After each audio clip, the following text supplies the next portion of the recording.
Il fut abandonné par la déesse pour être un héros de classe E avec la plus faible compétence, mais il se révèle être surpuissant et il monte en niveau pour devenir le plus fort. L'histoire commence avec un garçon nommé Mamori qui est un isolé à cause de son enfance traumatisante. Sa classe fait une excursion, mais la présidente de la classe Ayaka est harcelée par un garçon nommé Omada qui lui prend son livre sans raison. Tout le monde semble ignorer cela, mais Mamori pense à l'aider, et même s'il sait qu'il ne peut rien faire, il s'avance et demande à Omada de rendre le livre d'Ayaka. Omada se demande ce qu'il compte faire, mais le camarade Chad Takuto demande à Omada de rendre le livre. Il note qu'il ne s'intéresse pas à Mamori, mais il est là d'écouter leur discussion, donc Omada recule et rend le livre à Ayaka.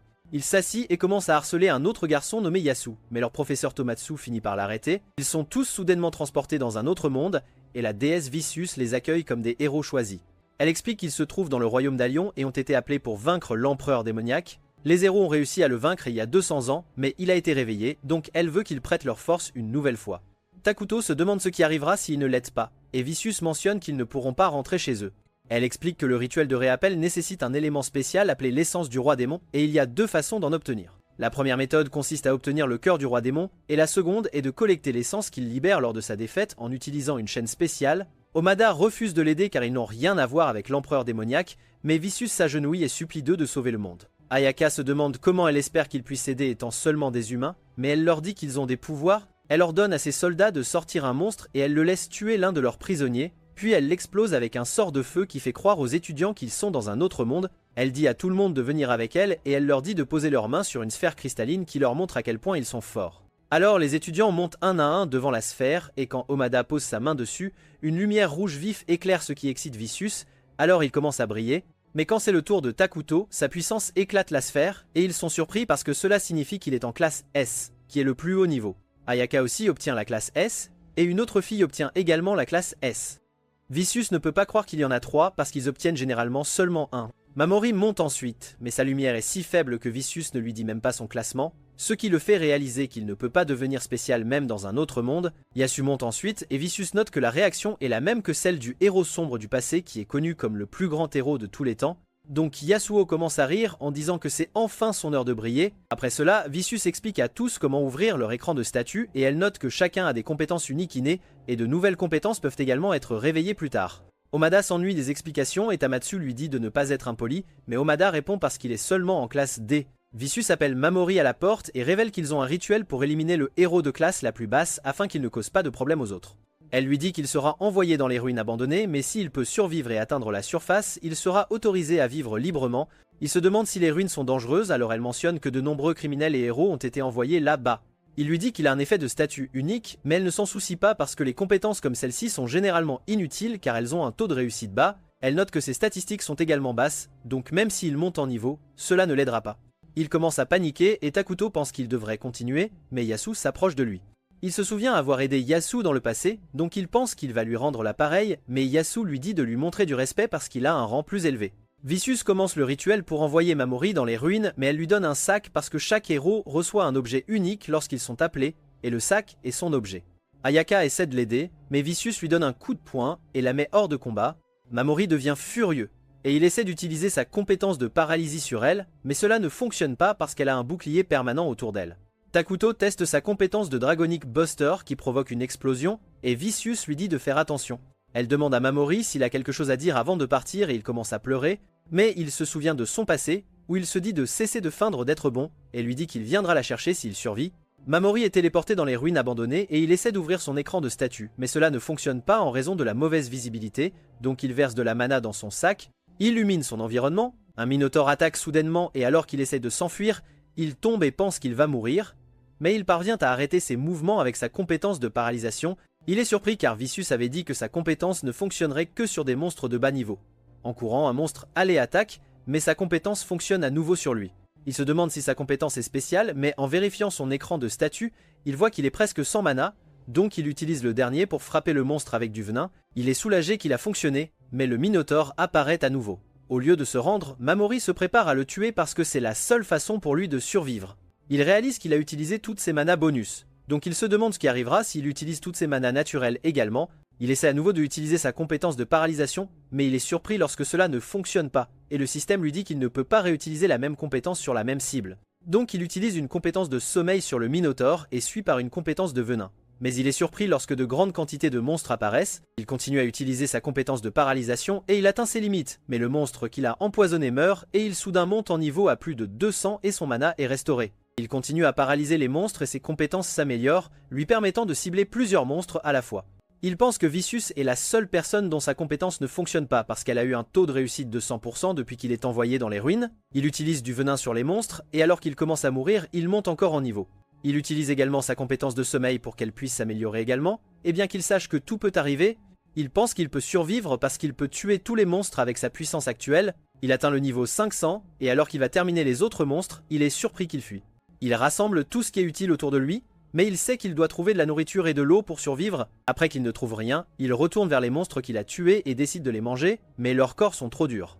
Il n'a pas la force de bouger, mais il voit que la pierre de son sac a changé de couleur.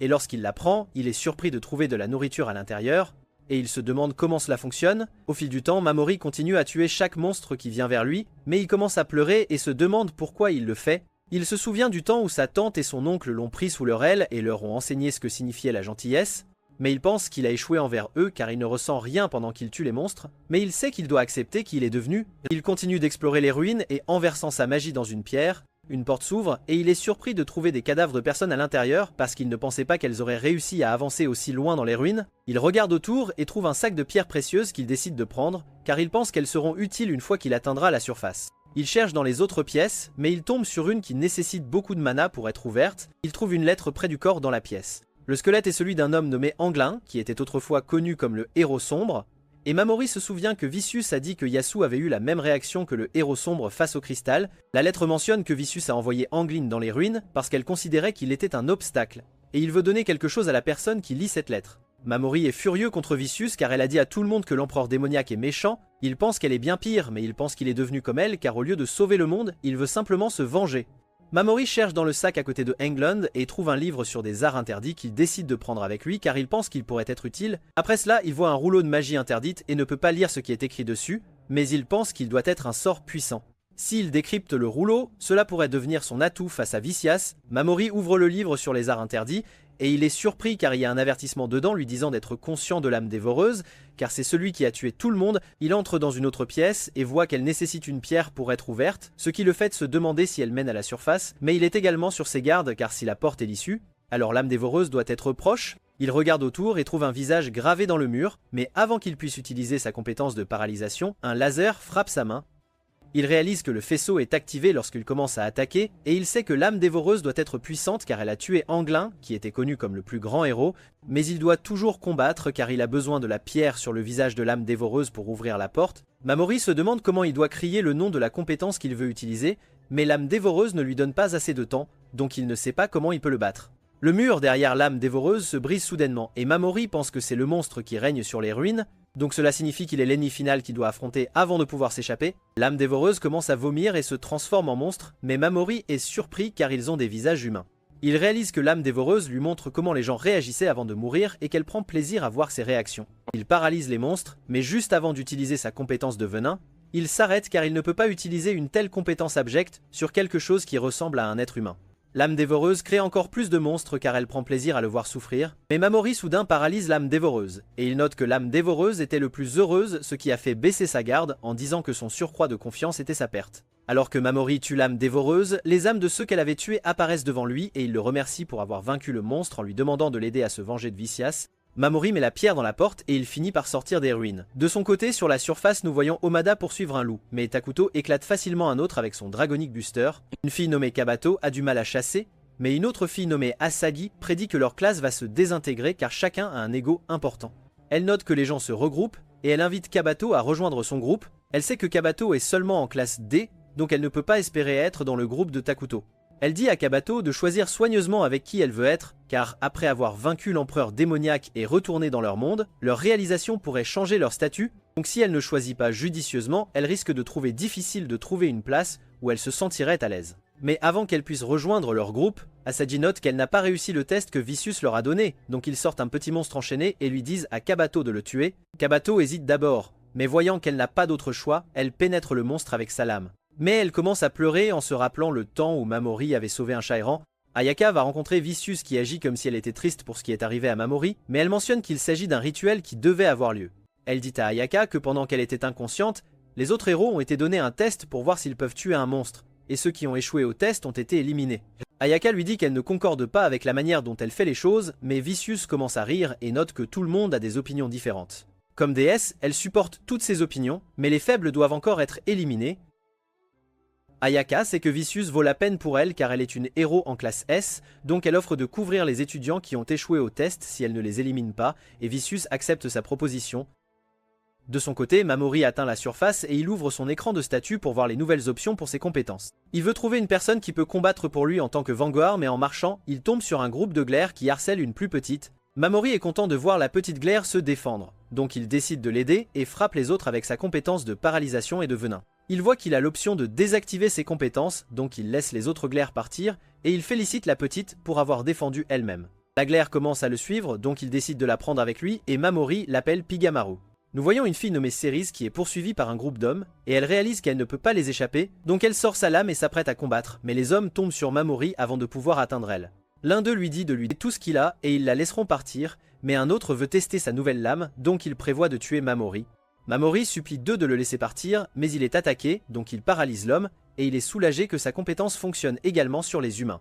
Il ne trouve pas les hommes aussi intimidants que les monstres des ruines, mais il sent qu'ils ont des intentions pires, donc il sait qu'il ne se sentirait pas mal s'il les tuait. Il utilise sa compétence de venin pour les prendre en charge. Mais il sent Sarah et elle est surprise, car elle ne peut pas sentir la présence des gens qui la poursuivaient, mais elle sent Mamori. Elle voit du mouvement près d'elle, donc elle attaque, mais Mamori apparaît derrière elle et la paralyse. Il décide de lui parler, mais la maintient paralysée pour qu'elle ne l'attaque pas à nouveau. Elle se demande ce qu'il veut d'elle, donc il dit qu'il est perdu car il est nouveau dans la région, et il veut simplement qu'elle lui donne des informations. Il note qu'il a traversé beaucoup de choses, donc il ne fait pas confiance aux étrangers, c'est pourquoi il lui permet seulement de bouger son visage. Avant de répondre à sa question, elle se demande si elle est venue en contact avec un groupe d'hommes, et il lui dit qu'il les a tués, ce qui la surprend, mais elle ne pense pas qu'il mente. Elle lui dit qu'ils sont dans la forêt au sud du royaume d'Olsa, et il se demande si elle connaît l'écriture sur le rouleau qu'il a obtenu d'Anglin. Elle sait qu'il s'agit d'une écriture ancienne, et qu'elle ne peut pas la lire, mais elle pense que la sorcière de Tabou pourra l'aider, et elle lui dit qu'il peut la trouver dans le pays des monstres aux yeux dorés. Il remercie pour l'aide, mais même si elle ne se sent pas avoir remboursé sa vie sauve, il lui dit qu'ils sont équilibrés. Après qu'ils partent, il pense encore qu'elle pourrait l'attaquer une fois qu'elle sera libre, donc il dit à Pigamaru de surveiller son dos. Mamori arrive dans une ville appelée Milice, mais il est surpris par la facilité avec laquelle il y entre car les gardes ne vérifient même pas son identité. Il va dans une auberge où le propriétaire est suspicieux de lui, mais quand Mamori lui montre de l'argent, son attitude change complètement. La nuit, Mamori marche dans la ville, et il se demande si les magasins vendent des objets magiques. Après avoir une idée de ce que la ville est comme, il va dîner où il trouve un groupe de personnes parlant de qui est le groupe le plus fort du continent. Il nomme tous les différents groupes, mais en fin de compte, ils pensent tous que les chevaliers noirs de l'Empire Bacchus sont les plus forts, car ils ont éliminé l'Empire sacré de Nia. Il y a des rumeurs qu'ils rivalisent avec une armée entière de 5 dragons, et leur chef Garland est également considéré comme le plus fort de l'humanité. Mamori retourne dans sa chambre où il prévoit de trouver d'abord la sorcière de Tabou. Il a également besoin de travailler sur l'expérience pour augmenter la force de Pigamaru, qui nécessite la poudre osseuse du roi squelette, et Mamori se souvient que le roi squelette est trouvé dans les ruines près de la ville. Le lendemain, un homme nommé Hercli dit à tous qu'une nouvelle étage a été trouvé dans les ruines, donc il veut qu'il l'explore, et dit que celui qui trouve le caliseuil de dragon sera récompensé avec 300 pièces d'or. Ils seront également récompensés pour tout autre trésor qu'ils ramèneront, et ils sont autorisés à utiliser tout matériau de monstre qu'ils trouvent. Mamori voit une femme harcelée, et il réalise que c'est Sarah, mais il est surpris lorsque l'homme mentionne qu'elle était une capitaine de nuit. L'homme révèle qu'il l'a rencontrée une fois auparavant, et il lui a demandé de sortir, mais elle a refusé. Sera ne se souvient pas de l'avoir rencontrée, donc il mentionne qu'elle est une elfe qui fuit et qu'elle doit avoir des oreilles pointues, et lorsqu'il enlève son capuchon, il est surpris de voir qu'elle a des oreilles normales. Après cela, Mamori prévoit d'acheter quelques articles et il rencontre Sarah, qui réalise qu'il va aussi aux ruines. Il lui dit d'être prudente car l'homme qui l'a harcelée était rempli de colère et de haine, mais elle pense que c'est mieux lorsque les gens la haïssent car cela les dissuade de s'approcher. Il sait qu'elle essaie d'éviter toute interaction avec les autres, mais il demande son aide pour acheter des articles car il ne veut pas être escroqué. Après qu'il achète l'équipement, il paie Cerise pour son aide, mais elle est surprise par la somme qu'il lui donne. Elle est sur le point de partir, mais elle tombe soudainement et elle note qu'elle n'a pas dormi depuis plusieurs jours. Après cela, Mamori entre dans les ruines et il voit quelques hommes fuir un monstre, mais il paralyse le monstre et le transperce avec son couteau. Les hommes reviennent avec une autre personne, mais ils sont surpris de voir que le monstre a déjà été tué. Mamori ne se sent pas que les monstres là, bas, sont puissants, et il n'obtient pas beaucoup d'XP, donc il prévoit de terminer rapidement sa mission. Il tombe sur l'homme qui harcelait Sarah, et nous voyons qu'il a engagé 2 hommes pour la tuer, mais ils veulent jouer avec son corps avant de la tuer. Mamori s'approche d'eux et avant qu'ils puissent l'attaquer, il leur demande de le laisser partir. mais voyant qu'ils ne changeront pas d'avis, il les paralyse et utilise également sa compétence de venin. Il ressent de la satisfaction à tuer des gens comme eux et après qu'ils partent, ils sont déchiquetés par les monstres. Mamori est sur le point d'atteindre le nouvel étage, mais il décide de se reposer avant de continuer, donc il dort pendant quelques heures tandis que Pigamaru surveille. Après cela, il rencontre un groupe appelé les Tigres de Sabre et leur vice-capitaine Foss dit à Mamori qu'il y a quelque chose de bizarre dans les ruines car ils trouvent des monstres qui ont été tués de manières étranges. Et ils ne peuvent pas comprendre ce qui les tue. La seule chose qu'ils savent est que leur peau devient pâle et leur caprice note même les monstres forts meurent de la même manière. Elle vaut la sécurité de son groupe, donc ils ont décidé de revenir à la surface, et elle se demande si Mamori veut venir avec eux, mais il décide de rester. Après qu'ils partent, Mamori pense qu'il parlait des monstres qu'il a tués, et il pense que c'est une bonne chose parce que si le mot se répand, cela signifiera moins de gens resteront dans les ruines. Il trouve le calice œil de dragon, mais avant de le prendre, il voit une statue de monstre à côté. Il sait qu'au moment où il le prend, la statue viendra à la vie, donc il tue le monstre en premier. Sera arrive également et est surprise qu'elle soit là car elle pensait être la première à trouver le calice puisque les autres mercenaires se retirent. Mamori décide de lui donner le calice et il ne veut rien en retour, mais elle ne peut pas l'accepter gratuitement. Il ouvre un passage secret et explique que son objectif est de vaincre un certain monstre. Sarah propose donc de le garder et promet de ne pas s'opposer à lui. Il lui permet de le suivre sur la condition qu'ils ne posent aucune question l'un à l'autre et qu'elle puisse revenir seule à la surface si elle le souhaite, sans qu'il soit responsable de sa sécurité. Elle accepte les conditions et lorsqu'il pénètre plus profondément dans les ruines, il tombe sur un monstre, mais Cyrus le défait facilement et Mamori est impressionné par ses compétences. Il lui demande des informations sur les monstres aux yeux d'or et elle explique qu'ils contiennent une grande quantité d'expérience, donc les héros d'autres mondes les tuent pour gagner rapidement en niveau car ils n'obtiennent aucune expérience en tuant des humains. Le empereur démon émane une énergie spéciale et les yeux des monstres fortement influencés deviennent dorés et ils deviennent violents. Après cela, ils atteignent une pièce et Cyrus mentionne qu'elle a été en train de sentir un monstre depuis un moment. Alors Mamori la présente à Pigamaru. Mamori décide qu'il devrait se reposer et lui dit à Serra de dormir, mais quand elle refuse, il lui dit de simplement se reposer un peu et il la met au sommeil en utilisant ses compétences, ce qui la transforme en sa forme originale d'elfe. En même temps, Garland trouve les corps des hommes que Mamori a tués, mais il pense que Cérès est responsable de leur mort et il se demande si elle peut lui donner une bonne bataille. Mamori et Cérès trouvent le roi squelette et ils réalisent qu'il est beaucoup plus fort que les autres monstres donc ils se demandent comment ils doivent l'attaquer. Sarah mentionne qu'ils ont besoin de briser la chaîne d'argent sous sa mâchoire et elle utilise une puissance pour améliorer ses capacités physiques et elle crée également un équipement unique. Mais elle veut garder cette puissance secrète, donc elle lui demande de ne pas en parler à personne. Le roi squelette commence à rassembler de l'énergie dans sa bouche et Céris s'excuse d'avance au cas où elle ne pourrait pas le protéger, mais elle est surprise quand il le défait avec ses compétences de paralysie et de poison. Mamori trouve ce qu'il cherchait, mais comme ils sont sur le point de partir, Pigamaru les mène à un œuf et Mamori décide de le prendre avec lui. En même temps, Ayaka et les autres combattent contre des monstres et elle essaie de protéger ses amis. Mais elle est interrompue par Omana et Takuto qui chassent les monstres. Mamori et Serra atteignent la surface et tout le monde est surpris de voir qu'elle a le calice. Après avoir soumis celui-ci, elle rencontre Mamori et lui dit qu'il y a une réception pour elle demain pour obtenir le prix. Il réalise qu'elle est libre jusqu'à ce moment-là, donc il lui dit de venir dans sa chambre parce qu'il a besoin de lui parler. Avant de partir, elle remercie à nouveau Mamori pour lui avoir donné le calice, mais il ne pense pas qu'elle ait besoin de le remercier pour quoi que ce soit. La nuit, Mamori prépare la solution du livre interdit pour augmenter la force de Pigamaru, mais ils sont interrompus par Saris. Il lui demande d'être son gardien corporel car il va dans le pays des monstres aux yeux d'or, et il s'attend à être attaqué beaucoup, donc il veut quelqu'un aussi compétent que lui. Elle note qu'elle voyage vers le duché de Yanado, et il pourrait traverser le pays des monstres aux yeux d'or pour y aller, mais elle n'est pas sûre de ce qu'elle doit faire. Mamori révèle qu'il connaît sa véritable identité, et c'est lui qui l'a rendue endormie dans les ruines. Elle mentionne qu'elle utilise la puissance des esprits pour cacher son identité, mais en échange elle ne peut pas dormir, mais elle lui fait confiance donc elle change en sa forme originale.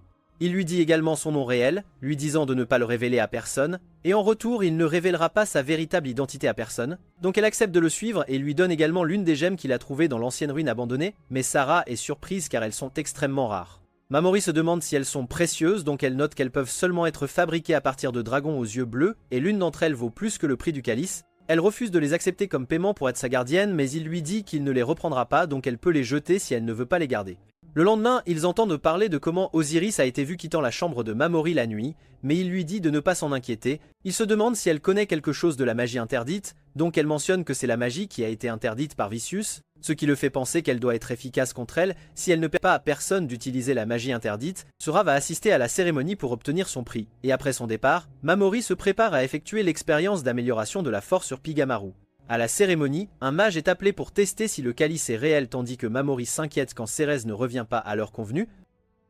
Au château alien, Vicious se demande pourquoi Ayaka n'est pas dans le groupe de Takuto et elle mentionne qu'elle ne peut pas travailler avec lui. Donc Vicious note que l'harmonie de leur classe est perturbée en raison de sa selfishness. Ayaka note qu'elle ne peut pas travailler avec Takuto quelle que soit la situation, car il a agi de manière différente récemment, donc elle accomplira ses devoirs de sa propre manière. Vicious lui dit qu'elle aura besoin de former ceux qui échouent à l'épreuve, ce qui la choque car ils avaient un accord selon lequel elle prendrait leur charge, mais Vicious mentionne qu'elle a été ordonnée de débarrasser les zéros inutiles, donc si elle ne les forme pas, ils seront tués.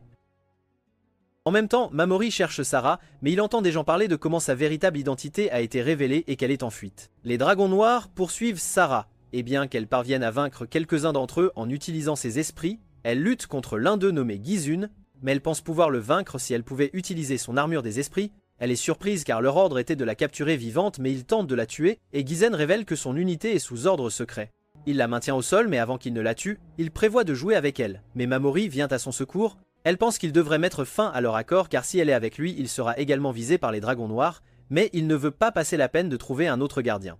Il lui donne un sac plein de gemmes en guise de paiement pour continuer à être sa gardienne, et il lui dit soudainement de se déshabiller. Il lui dit de changer d'habit car des gens ont déjà vu ses vêtements actuels, et Cerise est soulagée d'entendre sa raison. Il prévoit de trouver la sorcière des tabous et pense que Cerise devrait négocier avec elle pour qu'elle reste là, bas car personne ne la trouverait. Il demande à Gizun qui les a envoyés pour la tuer, mais avant qu'il puisse parler, Garland arrive et lance une épée qui le tue. Garland mentionne qu'ils ont été ordonnés par l'empereur Rotala car il ne pouvait pas supporter l'idée qu'une autre personne soit avec Ceres, donc il leur a dit de la tuer. Garland note que Gizun aurait seulement été un obstacle, mais s'il avait évité son épée, il l'aurait laissé vivre.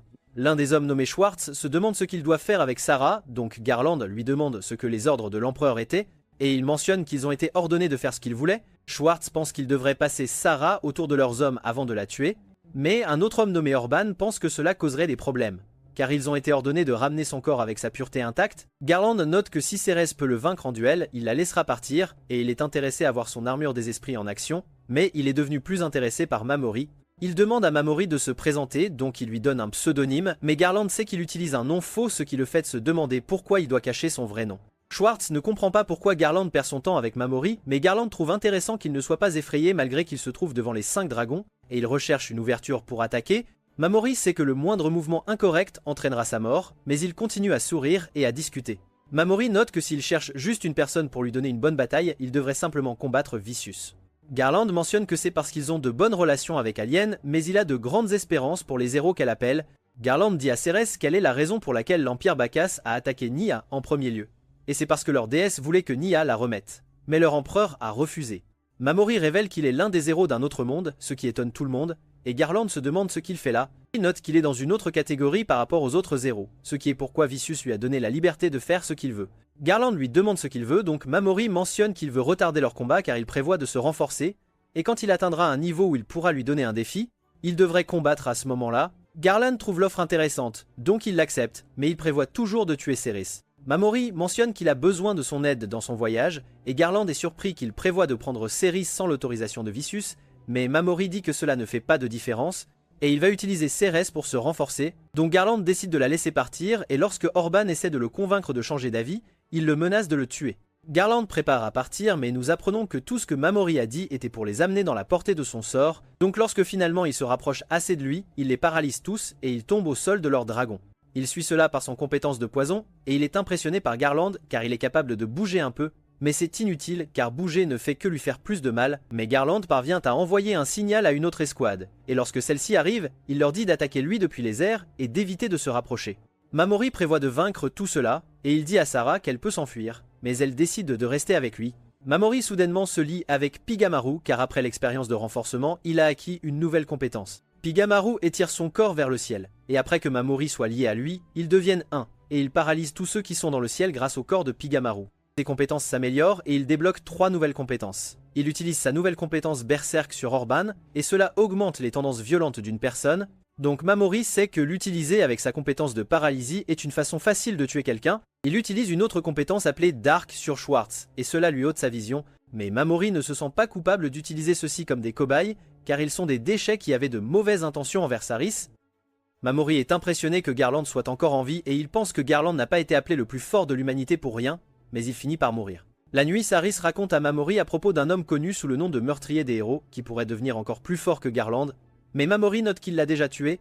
En même temps, nous voyons la classe ensemble et Ayaka pense à comment elle n'a toujours pas débloqué sa compétence. Une fille nommée Naya apparaît, disant qu'elle est là au nom de Vicious, mais Omada ne peut pas accepter de recevoir des ordres d'une petite fille, mais elle le défait rapidement pour montrer à tous sa puissance et elle leur dit qu'il est temps pour la prochaine phase.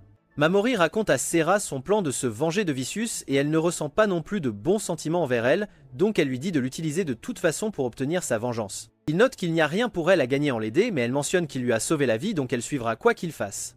Nous voyons un groupe d'hommes à l'extérieur de la ruine, abandonnés, remarquer quelque chose de suspect, mais ils décident de ne pas signaler quoi que ce soit car ils pensent que c'est impossible pour quelqu'un d'avoir réussi à s'en sortir. En même temps, dans un village, Mamori examine un masque et le propriétaire lui dit qu'il est basé sur le roi des mouches qui était le roi d'une race démoniaque, mais il a été banni car on disait qu'il était méchant. Mamori finit par l'acheter et il pense qu'il convient mieux d'être un démon plutôt qu'un héros.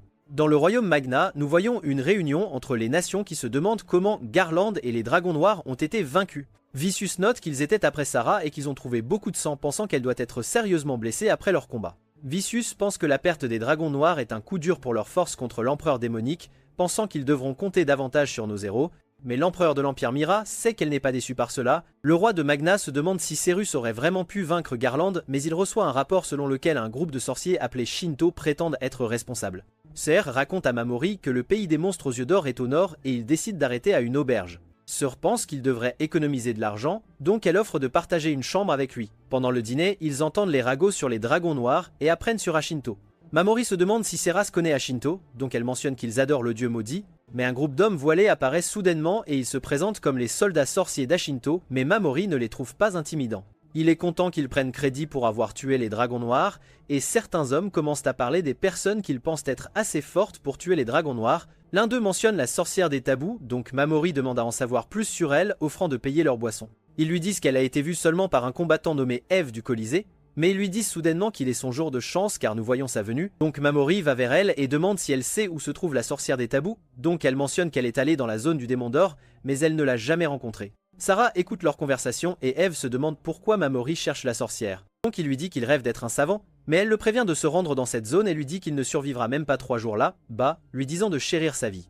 Après cela, Sara note que Yves mentait, donc elle doit savoir où se trouve la sorcière. Quand il retourne à l'auberge, Mamori réalise qu'il a oublié le repas de Pigamaru, donc il décide de faire du repas avec son sac. Il donne un peu à Sara et elle trouve le repas de son monde délicieux. Elle trouve la pellicule plastique belle, mais le vent souffle et Mamori la regarde. Il se demande comment il pourrait faire parler Eve en pensant à ce que les combattants de sang valorisent. Sara pense qu'ils voudraient de l'argent pour pouvoir acheter leur liberté auprès de leur propriétaire, mais elle note que ce serait une somme ridicule. En même temps, Eve rencontre une fille et elle jure de l'aider à s'en sortir. Sara pratique avec son armure d'esprit et Mamori est impressionné par sa compétence. Il lui demande de l'enseigner car il pense qu'il dépend trop de ses compétences, mais lorsqu'elle commence à l'expliquer, elle est rappelée de comment elle enseignait autrefois aux autres chevaliers. Elle lui dit d'attaquer, donc il essaie de lui donner un coup de poing et elle lui montre comment retenir quelqu'un. Son sueur coule sur elle, donc elle devient gênée, mais il continue avec la formation. Après cela, elle sent son odeur, et elle réalise qu'elle aime lui. Mais il apparaît soudainement derrière elle, donc elle se demande s'il a vu qu'elle était bizarre, mais elle dit qu'elle est juste en train de laver leurs vêtements. Mamori lit son livre ensuite, et il mentionne qu'il ne peut pas dormir. Donc Céris lui révèle quelques herbes qui pourraient l'aider, disant qu'elles ont différents effets. Mamori utilise un cube pour faire de la soupe, et Cérès la trouve délicieuse. Elle ajoute ses herbes, mais après qu'il les bu, elle réalise qu'elle a utilisé la mauvaise bouteille, et cela les énergise au lieu de les calmer. Mamori lui dit que c'est ok, décidant de rester éveillée et de lire son livre. Mais elle lui demande s'il y a quelque chose qu'elle peut faire pour l'aider. Elle se demande s'il est intéressé en elle, mais il note qu'il est seulement concentré sur son vœu de vengeance pensant que c'est comme une malédiction. Donc elle jurait de l'aider à lever sa malédiction dès que possible. Le lendemain, ils vont au Colisée du sang et réalisent que Eve est l'une des plus fortes. Elle y a été vendue comme esclave, mais elle est rapidement devenue populaire et a été invaincue pendant 3 ans. Sa dernière confrontation est fixée pour demain, donc ils réalisent qu'ils ne peuvent pas négocier avec de l'argent car elle a suffisamment d'argent pour acheter sa liberté. Sara mentionne qu'Eve avait déjà l'argent 2 ans auparavant, donc ils réalisent qu'elle essaie également de libérer la fille. Sara mentionne également que la plupart des combattants meurent dans leur dernière confrontation, car le duc qui dirige le Colisée les met face à quelqu'un hors de leur ligue, mais Mamori pense qu'ils auront leur chance. Mamori approche Eve et elle lui dit à nouveau qu'elle ne sait rien sur la sorcière des tabous, mais il sait qu'elle cache la vérité.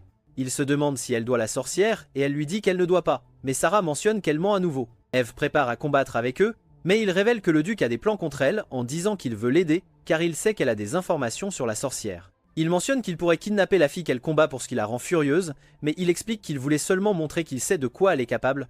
Elle remercie pour l'information mais elle mentionne qu'ils ne peuvent pas fuir car le duc mettra une prime sur leur tête. Mamori pense qu'ils peuvent se cacher dans la demeure de la sorcière, mais elle note qu'aucun ne peut atteindre la zone du démon. Il promet de protéger son compagnon Lise, mais elle n'est pas sûre de sa force, donc il lui dit qu'il est assez fort pour vaincre le roi squelette. Elle mentionne que les monstres dans la zone du démon sont beaucoup plus forts, mais il révèle qu'il a vaincu les dragons noirs et elle ne le croit pas, donc il la paralyse pour montrer sa force. Sarah se transforme également en sa forme réelle et mentionne qu'elle était celle qu'il poursuivait, donc Eve les croit, mais elle prévoit quand même de combattre. Il lui demande si le duc tiendra sa promesse si elle gagne et elle pense qu'il ne sera pas cruel au point de refuser sa liberté, mais il l'appelle naïve pour lui faire confiance.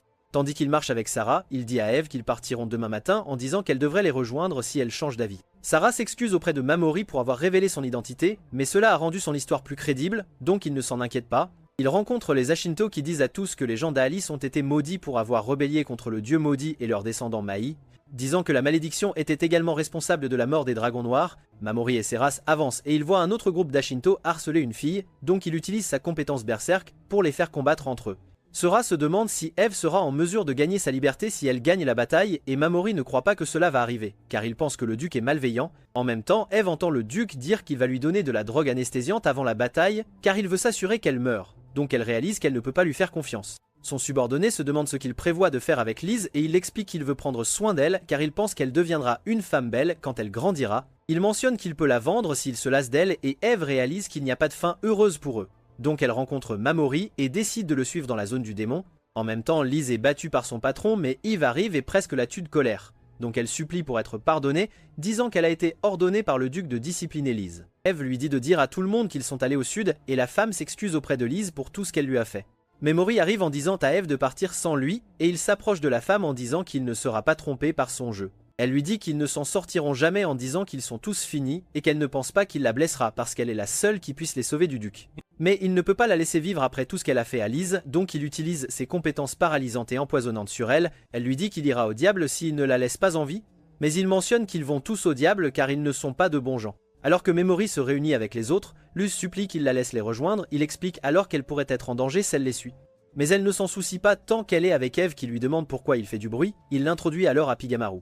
Elle mentionne qu'avant de lui dire où se trouve la sorcière de Tabou, elle doit savoir pourquoi il veut la rencontrer, il explique alors qu'il a besoin qu'elle déchiffre un insigne ancien. Eve décide de lui faire confiance car même s'il aurait pu utiliser Lise pour obtenir des informations, il a encore sauvé leur peau. Sarah se demande si c'est bien d'entrer dans la zone des démons avec un enfant, mais il lui assure qu'il peut protéger Lise. Elle l'appelle gentille, mais il mentionne que c'est pour leur intérêt mutuel car ils ont besoin d'Eve pour contacter la sorcière. Il ajoute que Lise est une elfe sombre comme la sorcière, espérant ainsi obtenir une réaction positive de sa part car ils ont sauvé sa race. Il voit que leurs poursuivants vont les rattraper, donc Eve décide de combattre tandis que tout le monde s'échappe. Mais Mamori lui dit qu'elle ne peut pas les tenir en échec seule et si elle meurt, il ne recevra pas les informations sur la sorcière. Ils décident de combattre ensemble et utilisent leurs chevaux comme feinte tandis que le premier groupe de poursuivants les suit. Mais Eve révèle qu'ils sont les soldats personnels du duc et que le deuxième groupe sera les Ashinto. Mamori lui dit de se cacher avec Lise car il n'a besoin que de Sarah pour son plan.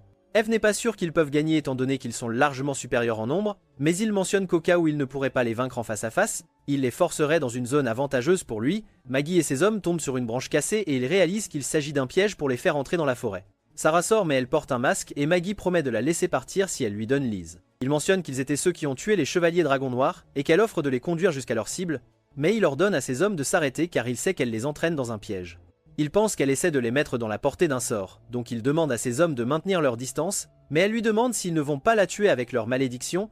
Il révèle que les Ashinto sont les successeurs de la légende de l'assassinat et qu'ils utilisent des poisons hautement avancés créés selon une formule spéciale transmise par les descendants des membres survivants de l'assassinat. Elle réalise que les assassinats réalisés avec des poisons ne laissent aucune trace, donc les gens pensent que c'est à cause d'une malédiction. Et ils révèlent qu'ils ont découvert par hasard l'incident impliquant les chevaliers dragons noirs, mais étant donné qu'ils étaient connus pour avoir une force inégalée, leur mort pouvait seulement être expliquée comme une conséquence de la malédiction. Les Ashinto ont prétendu avoir tué les chevaliers dragons noirs afin que les gens pensent que leur malédiction est réelle, et ils prévoient d'utiliser la famille Zan pour prendre le contrôle du pays. Ils pensent qu'elle ne va pas faire face à eux seuls, donc ils se demandent où sont ses amis. Mais elle retire son masque et révèle qu'elle a affronté les chevaliers dragons noirs et survécu. Mais il ne croit pas qu'elle ait été celle qui les a tués car il pense qu'elle est plus faible que Garland. Il l'introduit à un homme nommé Birga qui était censé être l'adversaire final de Eve. Et il mentionne que Birga a un frère cadet nommé Varan et qu'ils sont les frères les plus forts des Ashinto. Il révèle qu'ils sont les feintes et ses hommes effacent leur présence pour les encercler derrière elle. Mais il est impressionné par sa beauté donc il veut la transformer en véritable disciple des dieux maudits. Elle s'agenouille devant lui et il prévoit de la faire porter son enfant. Mais Momori utilise soudainement les bras étendus de Pikamaru pour paralyser tout le monde. Maji se demande ce qui est arrivé à leur autre unité, alors Memori révèle qu'il les a déjà pris en charge et il empoisonne Maji. Il savait que Maji ne serait pas entré dans la forêt, donc il a fait Seras créer un sentiment d'inquiétude parmi eux. Lorsque le mystère de cette inquiétude est résolu, cela donne un sentiment d'omnipotence qui paralyse les pensées et crée l'ouverture. Maji meurt et Memori est soulagé de voir que la première vague de soldats est revenue, car s'ils ne sont pas revenus, son plan aurait échoué. Il pense à se reconnecter avec Pikamaru, mais il réalise qu'il a beaucoup misé sur lui, donc il et Eve décident de combattre les soldats tandis que Sarah reste en arrière pour protéger Lys. Les soldats voient Eve et ils se précipitent vers elle, mais avant qu'ils ne puissent l'atteindre, Memori les paralyse. Le duc arrive également, mais lorsque Memori essaie de les paralyser, le système lui dit que la compétence a atteint sa limite. Donc il utilise sa compétence de noirceur pour aveugler tout le monde pendant que Yves les élimine et il tente de s'enfuir, mais il lui dit de tuer tout le monde. Le duc commence à crier alors que Memori réalise qu'il perd déjà la tête même s'il n'a pas utilisé sa compétence berserk sur lui. Eve remercie Memori pour lui avoir donné l'opportunité de combattre à nouveau car elle pensait que ses jours de combat étaient terminés et elle court vers les soldats, tuant tout le monde. Le duc mentionne qu'il se rappellera de tout et fera payer. Mais Memori le paralyse en appelant à sa stupidité car il pensait qu'ils allaient le laisser s'enfuir. Eve explique qu'elle aurait pu lui pardonner s'il avait seulement trahi Eve, mais il a aussi blessé Lys, donc elle décide de le tuer en lui coupant la tête. Memori remercie Seris pour l'avoir aidé pendant le combat, et il la fait vice-capitaine du groupe, lui disant qu'elle peut prendre toute décision quand il n'est pas là. Après cela, il glace les corps des Ashinto et il les brise, planifiant de faire porter la mort du duc aux Ashinto. Lys demande à Saris si elle grandira comme elle, car l'autre lui a dit qu'elle ne serait pas traitée comme une femme si ses seins ne grandissent pas. Mais Saris lui dit de ne pas écouter ce que l'autre lui a dit. Alors que Lys et Eve dorment, Saris dit à Memori de se reposer pendant qu'elle garde la garde, mais il mentionne qu'il ne peut pas dormir, donc elle propose de lui permettre de se reposer sur son genou. Il propose la même chose à elle, donc elle se repose sur lui, mais elle réalise qu'il plaisantait, donc elle se lève rapidement. Il demande sa permission pour attraper son oreille et il mentionne qu'il se sent bizarre. Elle se demande s'il a une attache particulière pour Eve et Lys, car il est doux avec eux. Donc il mentionne que Eve lui rappelle son oncle, disant que la seule raison pour laquelle il veut retourner dans son monde d'origine est parce de sa tante et son oncle. Il pense que Lys est juste comme lui car ils ont grandi dans un environnement dur, mais la différence entre eux est qu'il tue tout sur son passage et son seul objectif est la vengeance. Il dit à Sarah qu'elle peut partir à tout moment qu'elle veut, mais elle n'a pas l'intention de le faire car elle déteste également Vicious. Donc il mentionne qu'en récompense de son aide, il lui accordera n'importe quel désir une fois qu'ils seront terminés. Pendant ce temps, Ayaka est formée par Naya, mais elle note que Ayaka ne devrait jamais dire à personne qu'elle est en train de l'entraîner car Vicious ne donnera pas son autorisation. Ayaka se demande pourquoi Naya l'entraîne, donc elle mentionne que Ayaka lui rappelle sa petite sœur. Memori achète des vêtements à Lys et elle est contente qu'il ait acheté quelque chose pour elle. Sarah pense qu'ils devraient nommer leur groupe et elle suggère qu'ils s'appellent la Brigade du Seigneur des Mouches car c'était le nom utilisé pour l'armée dirigée par le roi des mouches. Ils atteignent la zone des démons et Eve dit à Memori d'imbiber de magie sa main et cela montre une carte révélant la localisation de la sorcière de Tabou. La nuit, Memori pense à comment son haine pour Vicious ne diminue pas et il sait que la zone des démons est dangereuse, mais c'est aussi une opportunité pour lui d'obtenir beaucoup d'expérience afin de rattraper le retard par rapport aux héros de classe S. Pendant ce temps, Vicious dit à tous qu'avant si leur niveau augmente. Ils n'ont aucune compétence de combat, donc elle rassemble des personnes de tout le pays pour les entraîner en disant qu'ils doivent se préparer pour affronter l'empereur des démons. Après cela, Vicious dit à Naya que les héros doivent acquérir des compétences de combat et elle veut également qu'ils level up, donc elle prévoit de se rendre dans la zone des démons dorés. Sarah offre à Lys de porter les sacs, mais elle pense que si les autres portent moins de bagages, cela augmentera ses chances de survie. En continuant leur voyage, ils sont attaqués par un monstre et Memori pense qu'il est similaire à ceux qu'il a combattus dans les ruines. Il attaque Eve mais elle bloque et Memori utilise ses compétences de poison et de paralysie pour le vaincre.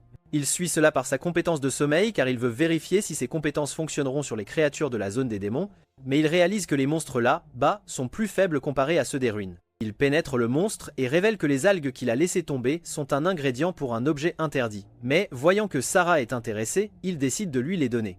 En continuant leur voyage, ils tombent sur un fleuve et Eve pense qu'elle devrait porter Lys de travers, mais Memori décide de respecter le choix de Lys car elle veut traverser seule. Elle mentionne qu'elle ne veut pas être complètement dépendante d'Eve, mais elle glisse soudainement, donc Pyjmara la sauve. Memori mentionne qu'il veut l'appuyer car ils ont eu des enfances similaires, et lorsqu'elle réussit à traverser, elle se demande de quoi il parle. Donc Eve mentionne qu'il se demandait ce que leur enfant ressemblerait qui surprend Sarah, causant qu'elle tombe dans l'eau. Elle ne veut pas qu'il s'arrête pour elle, donc Memori lui donne sa veste pour qu'elle ne prenne pas froid et il assure qu'il la lave régulièrement, mais elle veut qu'elle sente comme lui. Il tombe soudainement sur les monstres qui ont fait fuir Eve et Lys de la zone des démons, et Eve mentionne qu'elle ne peut pas les vaincre, donc Memori lui dit de rester en arrière. Quand les monstres entrent dans son champ de vision, il les paralyse et suit cela par sa compétence berserk qui les fait saigner jusqu'à la mort et son système lui dit qu'il a réussi à level up. Il coupe une pièce du monstre et Eve se demande s'il va manger ça, mais Ser mentionne qu'il va l'utiliser pour renforcer Pikamaru. Pikamaru est inquiet qu'il ait besoin de manger le monstre, mais Memory assure qu'il aura une apparence différente une fois qu'il aura réalisé l'amélioration. Il tombe soudainement sur un autre monstre, mais c'est juste l'œuf dans la sacoche de Memory qui va éclore. Un cheval sort de l'œuf et Ceres est inquiète qu'il puisse les attaquer, mais il n'a pas de hostilité envers eux. Il réalise qu'il a un organe sur son dos qui absorbe la mana, donc Memory verse de la mana dedans, et après qu'il a absorbé 1000 MP, il se transforme en un cheval noir, mais il veut toujours plus de mana de Memory. Donc il lui donne encore 10 000, le transformant en un monstre colossal, et Liz leur dit de lui donner un nom, donc il l'appelle Slay. En même temps, les héros sont entraînés par les personnes que Vicious a assignées, mais Takuto mentionne qu'ils ne font que faire face à des monstres faibles, donc ils gagnent seulement de l'expérience. La nuit, ils tombent sur un groupe de monstres qui les enseignants trouvent trop forts pour les héros de pouvoir les affronter, donc ils leur disent de rester en arrière. Naya pense que les monstres sont si forts qu'elle ne pourra pas les arrêter et garder une partie pour les héros. Elles réussissent à tuer 2 des monstres, mais les autres changent de direction pour attaquer les héros, donc Takuto s'élance et utilise son buster draconien pour brûler tous les autres. Le lendemain matin, Cerus se réveille et elle réalise que Memory n'est pas là. Mais Eve lui dit qu'elle ne devrait pas s'inquiéter car il n'est pas le type de personne à les abandonner. Elles sortent et elle voit que Memory a tué des monstres pendant qu'elle dormait, mais Eve est surprise qu'il ait pu tuer un monstre humain comme ça. Elles continuent leur voyage et Sarah demande à Memory de se reposer un peu, mais il mentionne qu'il veut aller aussi loin que possible avant que la pluie ne commence. Il se demande si Liz est effrayée, mais elle mentionne qu'elle se sent en sécurité car il est avec elle. Elles sont soudainement attaquées par un monstre et Eve facilement le tue, mais Memory sent que quelque chose ne va pas, et il entend soudainement un cri qui attire tous les monstres de la région vers elle. Memory se demande quoi faire ensuite, pensant que les monstres les submergeront, mais Eve propose de jouer le rôle de l'heure en disant qu'elle achèvera le temps pour tout le monde de s'échapper. Elle se blâme pour ce qui se passe, pensant qu'ils sont sur le point d'être envahis car elle a été négligente. Elle promet de revenir en vie, mais Memory sait qu'elle ne survivra pas, et il lui dit de ne pas se blâmer, disant qu'elle a fait le bon choix car n'importe qui aurait tué le monstre qui les a attaqués. Il explique qu'ils ont besoin qu'elle les amène à la sorcière car ils doivent négocier avec elle et ils savent qu'elle fait confiance à Eve. Il prend sa pierre de projection vocale et la met dans son casque en disant qu'il a la meilleure chance de survie car il est avec Pikamaru et Slay. Donc il décide de jouer le rôle de l'heure en expliquant que ses compétences peuvent vaincre les monstres humains et il demande à Ceras de s'occuper de tout s'il ne revient pas. Pendant ce temps, les héros voient les monstres approcher. Donc ils commencent à paniquer pensant qu'ils doivent reculer. Un groupe de monstres les attaque, donc Takuto les découpe en morceaux en se demandant pourquoi les autres monstres passent à côté d'eux. Une fille est attaquée, donc Kubato la sauve, mais elle est renversée et la fille s'enfuit. Elle pense qu'elle va bien car personne n'est mort encore, mais elle se souvient que Memory pensait déjà être mort. Nous revenons à Memory qui mentionne que les monstres sont sur le point d'arriver et nous apprenons que Ceres et les autres se cachent dans une grotte. Il verse sa mana dans Slay, le transformant en un monstre colossal, et il active sa pierre de projection vocale en disant à Pikamaru de signifier le début du combat. Donc il libère un cri aigu, et Memory réalise qu'ils ont réussi à attirer l'attention du monstre. Il met son casque et il ordonne à Slay de courir autour de la forêt tandis que les monstres les poursuivent. Il note qu'il pourrait mourir si son plan échoue et que des monstres humains apparaissent, donc il prépare à les affronter pensant qu'il est temps de commencer le combat. Ayaka réalise que 2 de ses camarades sont morts et elle demande à Yasu ce qui s'est passé à leur sujet car elle sait qu'ils font partie de son groupe. Mais il explique qu'il est un héros de classe A tandis qu'eux sont des néants disant qu'ils sont morts car ils étaient faibles. Elle réalise qu'il ne les a pas protégés donc elle le rappelle qu'il est un héros de classe A disant qu'il a le devoir de les protéger mais il lui dit de se taire, lui disant de cesser de jouer le rôle de quelqu'un qui est meilleur que lui. Il explique que ces derniers méritaient de mourir car ils étaient des personnes terribles, disant qu'ils se moquaient de lui, donc il ne se sent pas désolé pour eux. Mais Takuto intervient en lui disant qu'il est un néant car il se comporte comme un perdant, donc il devient furieux, et il commence à utiliser sa compétence tandis que Takuto continue d'insulter en disant qu'il est pathétique. Mais il lui dit à Takuto de ne pas se vanter trop vite juste parce qu'il est un héros de classe S, disant que Ayaka est également une héros de classe S, mais elle n'a toujours pas appris une compétence unique. Il explique que le rang d'héros n'est pas tout car il est possible pour des héros de classe inférieure de battre des héros de classe S. Donc il lui dit de ne pas le regarder en bas disant qu'il prouvera qu'il est différent. Omada veut le défier mais Takuto l'arrête. Donc Yasu pense qu'ils ont peur de lui et il commence à marcher en arrière tandis que Takuto dit à Ayaka qu'elle traîne les héros de classe S en bas en étant la seule qui n'a pas appris une compétence unique. Elle entend ses camarades parler de Kabato et elle mentionne qu'elle est absente, donc Ayaka devient inquiète. Nous voyons Eve avec les autres et elle mentionne qu'elle veut aller retrouver Memory car elle sait qu'il est fatigué disant qu'il n'a pas bien dormi car il veille toujours sur elle la nuit. Elle explique qu'elle peut dissimuler sa présence dans la forêt et elle révèle qu'elle a la vision nocturne pour naviguer dans le terrain pendant la nuit. Elle mentionne qu'elle veut qu'il survive et Sarah pense qu'elle dit la vérité, donc elle lui permet de poursuivre son plan. Eve promet de revenir en vie et Sarah mentionne qu'elle protégera Liz pendant que Eve est partie. Nous revenons à Memory qui continue à être poursuivi par les monstres, mais Pikamaru étend ses bras tandis que Memory utilise sa compétence berserk sur les monstres faisant qu'ils se battent entre eux. Mais un groupe de monstres est sur le point de le rattraper, donc il les paralyse. Mais il note que les monstres humains ont déjà adapté leurs attaques à lui. Il commence à pleuvoir et il réalise qu'il ne peut plus entendre leurs mouvements et il note qu'il est en train de manquer de mana, donc il pense qu'il a besoin de level up avant qu'il ne soit à 0. Il sait que les monstres humains valent une tonne d'XP, donc il pense qu'il peut level up s'il les tue. Mais il sait que ce sera difficile car il doit être proche d'eux pour recevoir l'XP lorsqu'il meurt, donc il élaborate un plan et il court vers les monstres, les paralyse tandis qu'il court à travers eux. Sa mana est presque à 0, mais il approche les monstres humains et il utilise sa compétence Berserk pour les achever. Il réussit à level up et sa mana est complètement restaurée, mais 2 monstres géants commencent à le poursuivre, et il réalise que ses compétences ne fonctionneront pas sur eux, pensant qu'il a besoin d'avoir leur ligne de vue pour qu'elles aient effet, donc il utilise Slate comme feinte en apparaissant derrière eux, et il les paralyse avant d'utiliser sa compétence Berserk pour les éliminer. Des dizaines de monstres bloquent son chemin, donc il les attaque avec ses compétences, mais l'un d'eux heurte Slate, et il tombe en arrière tandis que les monstres l'encerclant, mais il continue d'utiliser ses compétences et il réussit à les éliminer en level up plusieurs fois. Nous voyons Kabato qui pense à Memory, pensant qu'elle aurait pu le sauver, mais elle était trop peur de faire quoi que ce soit. Yves la voit et elle se demande ce qu'un humain fait dans la forêt et elle réalise que Kabato lui rappelle Lise. Mais elle est soudainement attaquée par une fille nommée Itsuki qui utilise sa foudre pour paralyser Eve. Elle pense que Eve essaie de tuer Kabato, donc elle prépare à la combattre tandis que Eve réalise qu'elles sont toutes deux des héros venus d'un autre monde. Elle ne peut pas parler à cause de la foudre et Itsuki continue d'attaquer Eve. Mais avant qu'elle ne lui porte le coup fatal, sa sœur Ijiris l'arrête en disant que Eve est différente des autres monstres. Elle peut voir que Eve est plus intelligente et elle s'excuse auprès d'elle en demandant si sa gorge a été blessée par l'attaque. Elle les présente comme des héros venus d'un autre monde et Eve mentionne qu'elle cherche son maître. Ijiri pense que son maître doit être fort s'il est encore en vie après le raz-de-marée et Eve lui dit que sa force ne peut même pas être mesurée. Donc Ijiri trouve cela intéressant, mais elle la laisse partir. De son côté, nous voyons Memory vaincre les monstres alors qu'un monstre géant apparaît, mais il réussit à le mettre au sommeil et à le neutraliser. Il note qu'il a encore beaucoup de mana, mais Pigamaru atteint son limite. Il était blessé après sa chute précédente et il détecte qu'il reste un monstre humanoïde, mais il semble éviter son champ de vision. Il charge soudainement vers lui, mais avant qu'il puisse le paralyser, il lâche une sphère qui commence à lui tirer des lasers. Il est touché par l'une des décharges et Slay aussi, ce qui le fait tomber. Il sait qu'il est en difficulté, mais il demande à Pigamaru une faveur.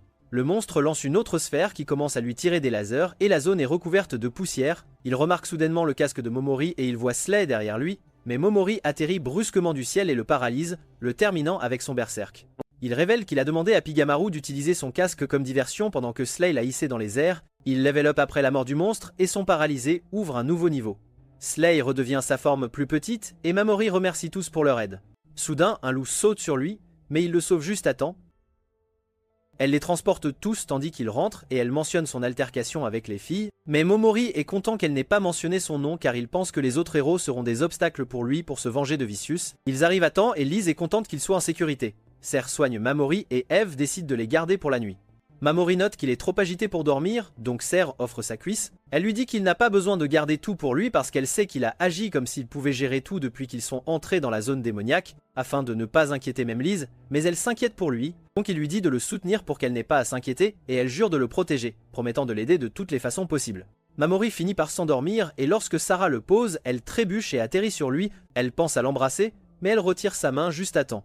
En même temps, remercie Itsuki et Ijiri pour l'avoir sauvée, mais Itsuki se demande pourquoi elle fait partie du groupe d'Asaji, pensant que cela ne lui convient pas, mais nous voyons qu'Asagi, lorsqu'elle est venue la recruter, elle a été intimidée de rejoindre, mais elle est restée parce qu'elle pense que Asagi pourrait aider Ayaka à l'avenir. Nous voyons Mamori et les autres continuer leur voyage, mais Cerise lui dit qu'il y a quelque chose qu'elle veut lui avouer un jour. Elle réalise qu'elle l'aime, mais elle espère avoir le courage de lui dire.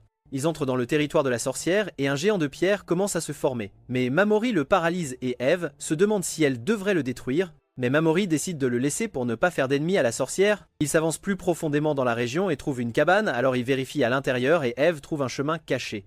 Ils trouvent des géants de pierre minant sous terre et atteignent une porte qui nécessite une grande quantité de mana pour l'ouvrir, mais Mamori est confiant dans son niveau de mana et ils réussissent à l'ouvrir. En même temps, Kabato arrive à temps auprès des autres et Asaji est contente de la voir.